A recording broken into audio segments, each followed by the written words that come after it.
Hello नमस्ते सबैलाई कस्तो छ हालचाल तम्रो। आज चाहिँ म काठमाडौँको नागढुङ्गा स्थित एसिबी बडी बस बडी बिल्डरमा आएको छु, जुन चाहिँ हाम्रो अजय पाण्डे दाइले अन गर्नुहुन्छ। र अहिले म बसिरहेको चेसिस चाहिँ अशोक लेल्यान्डको भाइकिङ 222 हो विथ सिंगल एयर सस्पेन्सन। ल अबको यस भिडियोमा चाहिँ हामी यस बडी बिल्डरमा कुन कुन बसहरू बनिरहेको छ, कतिको काम भएको छ भन्ने हेरिरहेको छौँ। ल अब हेर्न जाउँ है त। यो चाहिँ हाम्रो अशोक लेल्यान्ड भाइकिङ 222 11 मिटर चेसिसको फ्रन्ट लुक्स रहेको छ यस प्रकारको। अब पछाडितिर हेर्दाखेरि चाहिँ यो चाहिँ ड्राइभर सिट रहेको छ, ड्राइभर सिट र इन्स्ट्रुमेन्ट टल क्लस्टर त्यस प्रकारको रहेको छ अशोक लेल्यान्डको। अनि पछाडितिर आउनु पर्दाखेरि चाहिँ यो चाहिँ हाम्रो फ्युल ट्याङ्क गाडीको, यो चाहिँ मेटलकै हुन्छ। अनि यो चाहिँ हाम्रो सिङ्गल एयर सस्पेन्सन बलुन, जसले गर्दा गाडीले उफाड्दैन। यहाँ सिङ्गल एयर सस्पेन्सन गाडी रहेको छ। अनि पछाडि हेर्दाखेरि चाहिँ हाम्रो यो डिजिटल ल्याम्पहरू, एलइडी ल्याम्पहरू। अनि बस उता चाहिँ हाम्रो आइचरको चेसिस रहेको छ। अनि अब चाहिँ हामी भित्र गएर हेरौँ, बडी बिल्डरभित्र गएर जाउँ, हेरौँ कुन कुन बसहरू बनिरहेको छ, कतिको प्रोग्रेस भएको छ। मेरो पछाडि चाहिँ उता चाहिँ गोल्ड नेपाल देख्न सक्नुहुन्छ। ल अब चाहिँ भित्र जाउँ है। अब भित्र फर्स्टमा हेर्नुपर्दा चाहिँ ढुक्कैनिर चाहिँ गोल्ड नेपाल बस रहेको छ, जुन चाहिँ काठमाडौँ बिरगन्ज कलाया रुटमा चल्ने गर्छ। यो बस चाहिँ यहाँ सायद रिपेयरमेन्टको लागि आया हुनुपर्छ। भित्र कम्प्लिट बस त होइन, तर यसको चाहिँ रिनोभेसन गरिरहेको छन्। यसकै जोडा गाडी चाहिँ यतातिर यसतर्फ रहेको छ। यो अर्को गोल्ड नेपालको काठमाडौँ कलाया रुटमा चल्ने। अनि यहाँ बसहरू चाहिँ यसरी बनिरहेका छन्। यता चाहिँ टाटाको 11 मिटर चेसिस बस रहेको छ। अहिले यो बस चाहिँ बनिरहेको छ। यो बाहिरको पाताहरू लगाउने काम भइसकेको छ। भित्रको कामहरू यो भइरहेको छ, प्लास्टर गर्ने काम। अब यतातिर त्यो प्ल्याङ्कहरू हाल्न बाँकी छ। यो बसको टाटाको चेसिस हो यो चाहिँ। अहिले भित्र चाहिँ अब नजाउँ होला, यस्तो छ। यहाँ चाहिँ अर्को बस पनि रहेको छ। यसको चाहिँ पाता लाउन पनि बाँकी छ। भित्र अब जाल बुन्ने काम भइरहेछ माथितिरको लागि। उता पछाडितिर स्लिपरको लागि जाल बुन्ने काम भइरहेको छ होइन। योवाला गाडीको चाहिँ अगाडिको फ्रन्ट लुक्स बनाइसकेको छ। भल्भो लुक्स नै हुनुपर्छ। माथिको पनि भल्भो लुक्स टाइपमा छ माथिको, अनि तलको त्यो पनि भल्भो लुक्समै काटेको छ, डिजाइन अहिले बनाएको छ। योवाला बसको चाहिँ अब पाता एउटा पनि हालेको छैन, माथि छततिर हालिरहेको छन् उता पछाडितिर। अहिले यो बस नि अहिले माथितिर हेर्न सक्नुहुन्छ, माथितिर काम भइरहेको छ, पाता हाल्ने काम। अब चाहिँ यहाँ लगभग फिनिस भइसकेको बस छ। यो चाहिँ अहिले मैले सोधेको यहाँ काम गर्ने दाइहरूलाई महेन्द्रनगर कि त धनगढीको बस बनिरहेको भन्नुभएको छ। बाहिरबाट हेर्दाखेरि चाहिँ यो बसको लिभरी यस्तो छ। मलाई चाहिँ लिभरी चाहिँ अलिक ठिक नै लाग्यो, त्यस्तो बवाल पनि लागेन।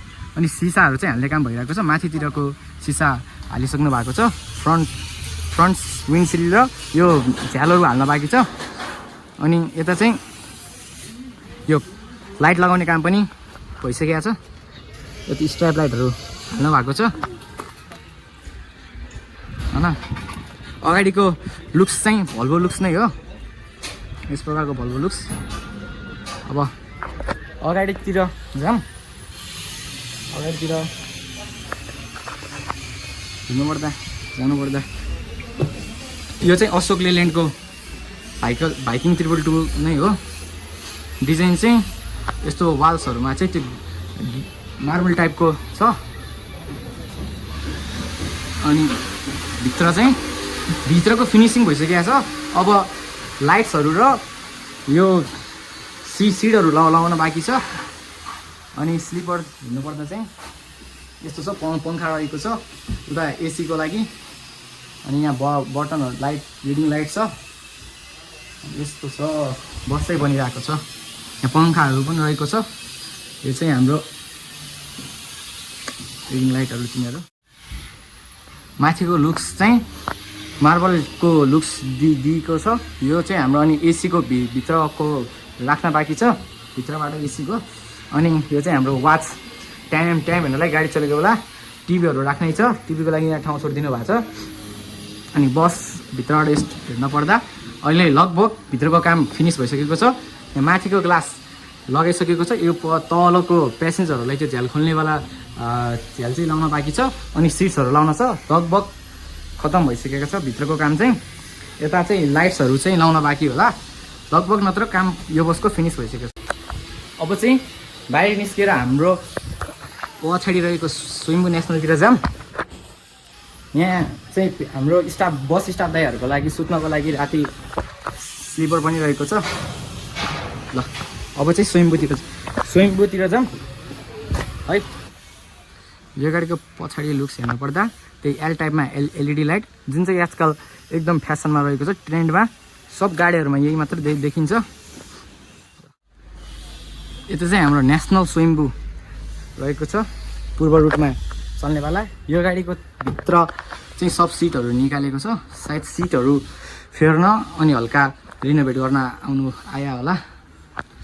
पुरा तलको निकालेछन् पाताहरू, उडन बोर्डहरू तलको निकालेछन्। अरू साइडतिर चाहिँ यस्तै छ हैन, सब चिज यहीँ छ। म्युजिक सिस्टम पनि यहीँ छ ग्यारेजमै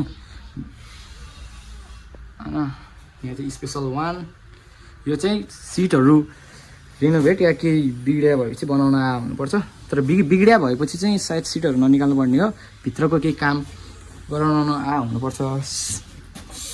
यता चाहिँ अरू 3वटा बसहरू पनि रहेको छ जुन बनिरहेको छ, सब भल्भो लुक्स छ। यसको नि भल्भो लुक्स, यो बसको नि भल्भो लुक्स, अनि मेरो पछाडि यतातिर नि भल्भो लुक्स छ। यो बसको चाहिँ पुटिङको काम भइरहेछ, यहाँ अगाडिको पुटिङ गरिसकेको छ, उता साइडतिर गर्न बाँकी छ। अनि यता मेरो पछाडि चाहिँ यता रुद्राक्ष पनि रहेको छ, यो चाहिँ एक्सिडेन्ट भएवाला रुद्राक्ष हो। यस्तो छ पुरा, अगाडिको चिलिम चैट भइसकेको छ, भित्र हेर्नुपर्दा भित्र यस्तो छ। एक्सिडेन्ट भएर त बसको त खतरै भएको छ।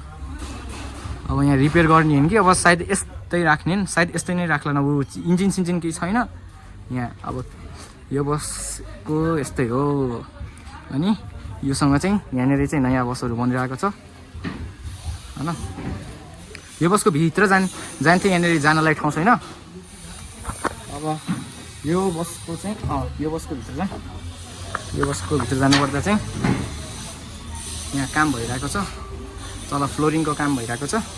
यो बस चाहिँ हाम्रो टाटाको चेसिस छ, ड्यासबोर्ड यस्तै छ, काम भइरहेको छ भित्र। अहिले फ्लोरिङको काम भएको छ, यतिसम्म चाहिँ बस बनिएको छ। यता चाहिँ हाम्रो मध्यपश्चिम जनसेवा यातायातद्वारा सञ्चालित बस छ। यो बसको लुक्स चाहिँ हाम्रो पहिलाको ओल्ड कामना थियो नि हो, त्यस्तै लुक्स छ हैन। अब अगाडितिर जाउँ भनेपछि यस्तो छ। यहाँ अलि आजकल पानी परिरहेको हुनाले काठमाडौँमा हिलो छ, यस्तो हिलो छ हैन। बसको भित्र हेर्नुपर्दा चाहिँ यो यता चाहिँ सोफा सिट्सहरू त्यत्तिकै राख्नु भएको छ हो माथि। अब यहाँ चाहिँ बस खोइ किन हो, यहाँ यसको सायद बाहिर पेन्टिङ गर्न हुनुपर्छ हैन। सिटहरू यत्तिकै राख्नु भएको छ। बसको सायद पेन्टिङै गर्न हुनुपर्छ। यस्तो अरू केही गरिरहेको त देखिरहेको छैन, बाहिर अलिक छोड्नु मात्र भएको छ। यो चाहिँ अशोक लेल्यान्डको चेसिसमा बेस्ट गाडी। अब यस बडी बिल्डर एसिपी बडी बिल्डरमा भएको बसहरू चाहिँ यति नै हो। यहाँ चाहिँ चन्द्रगिरीको बस छ, चन्द्रगिरी यातायातको। अनि यो बसहरू देखाइहालेँ, यता पनि चन्द्रगिरी यातायातको बस छ। उतातिर चाहिँ माथितिर अरू बसहरू फाल्नु भएको छ, त्यो त अब कामै लाग्ने नलाग्ने बसहरू हुन्। अनि बसहरू बनाइरहेको छन् हैन। बसहरू टन्नै ठिकठाक एमाउन्टमा छन्। हेर नि यता बसहरू बनिरहेको छ हैन। यस प्रकारको चाहिँ यो बस बडी बिल्डर रहेको छ। अनि यहाँ पनि चिज छ, उता पनि त्यो बस पनि फिनिस भइरहेछ, कामहरू कमै छ उस बसको नि। यसो हेर्न जाउँ भनेपछि अलि काम पट्टा लगाउने काम भइसकेको छ। अब पुटिङ हानेर गर्नु छ। यो बस चाहिँ स्लिपर बस छ हैन, यस्तो छ। अब अगाडि चाहिँ नजाउँ, त्यहाँतिर चाहिँ धेरै अलि हिलो छ। अब चाहिँ सम सर्टहरू जाउँ बस स्पोर्टिङको। अब चाहिँ अलि माथि नागढुङ्गातिर जाऊँ, नागढुङ्गाको चेकपोस्ट काठमाडौँ गर्ने। अनि सम अब केही बस स्पोर्टिङको क्लिपहरू हाल्छु अनि भिडियोलाई इन्ड गर्छु है। अब यहाँबाट चाहिँ अब म गएँ, अब माथितिर जाऊँ बसहरू हेर्न है ल।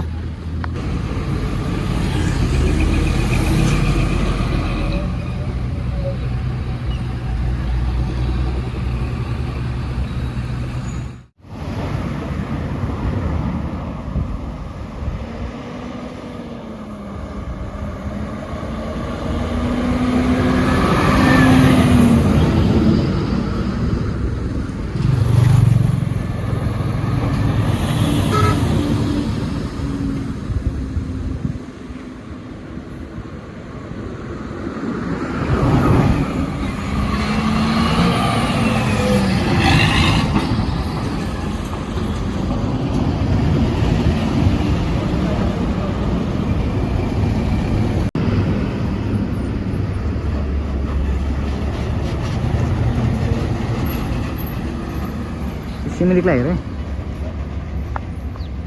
आजको लागि यति नै। अब फेरि पनि भेट्नेछौँ अर्को भिडियोको साथ। त्यति बेलासम्मको लागि किप ट्राभलिङ, निकै रह्यो।